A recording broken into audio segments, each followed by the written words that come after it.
Bayangkan sebuah negara yang selama puluhan tahun digambarkan sebagai simbol stabilitas. Sebuah negara kecil namun super makmur, efisien, modern, dengan ekonomi yang hampir tidak pernah goyah. Ya, itu adalah Singapura. Tapi kini simbol stabilitas Asia Tenggara ini sedang mengalami sesuatu yang tidak pernah terjadi dalam 2 dekade terakhir. Gelombang kehancuran industri makanan yang jumlahnya sangat mencengangkan. Dalam 1 tahun terakhir, lebih dari 3.000 restoran tutup. Ini bukan lagi sekedar angka, ini adalah retakan dinding sebuah negara yang selama ini dianggap tidak mungkin roboh.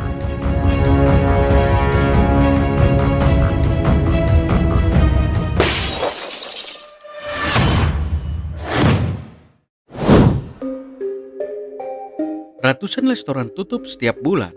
Ya, ratusan. Pada bulan Juli saja 320 restoran hilang. Agustus naik lagi 360.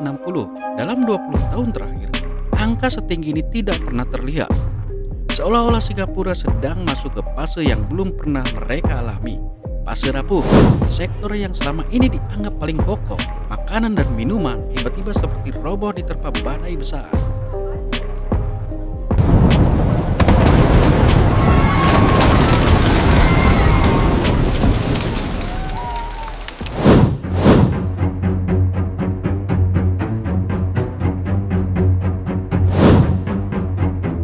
Bayangkan, yang paling menyayat hati adalah ketika ada restoran legendaris ikut tumbang.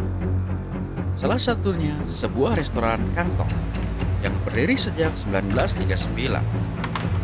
Bayangkan, restoran yang bertahan dari Perang Dunia, bertahan dari krisis 1998, bertahan dari pandemi tapi tidak mampu bertahan dari kenaikan sewa. Biaya ruko mereka naik dari 12.000 menjadi 15.000 dolar Singapura per bulan.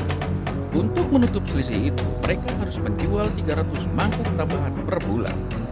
Mana mungkin? Dan ketika restoran setua ini menyerah, warga Singapura sadar bahwa ada sesuatu yang benar-benar tidak beres di negeri mereka.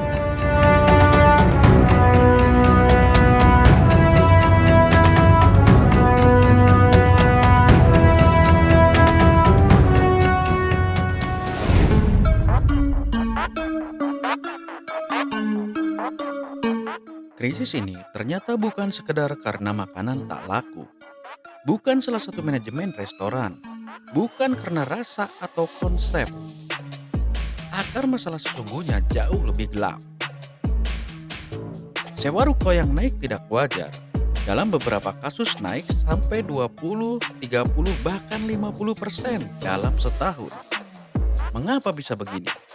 Karena jika pemerintah mencoba menekan harga rumah agar tetap terjangkau, investor besar melarikan diri dana mereka ke sektor komersial.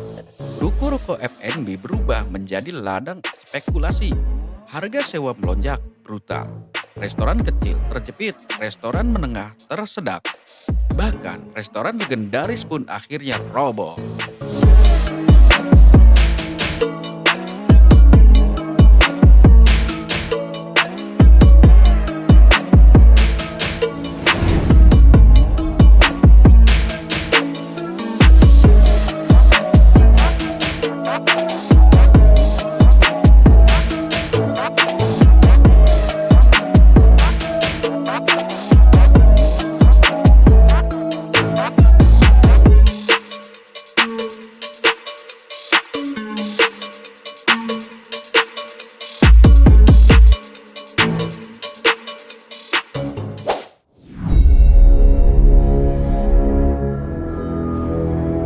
Belum selesai sampai di situ, Singapura juga mengalami krisis tenaga kerja.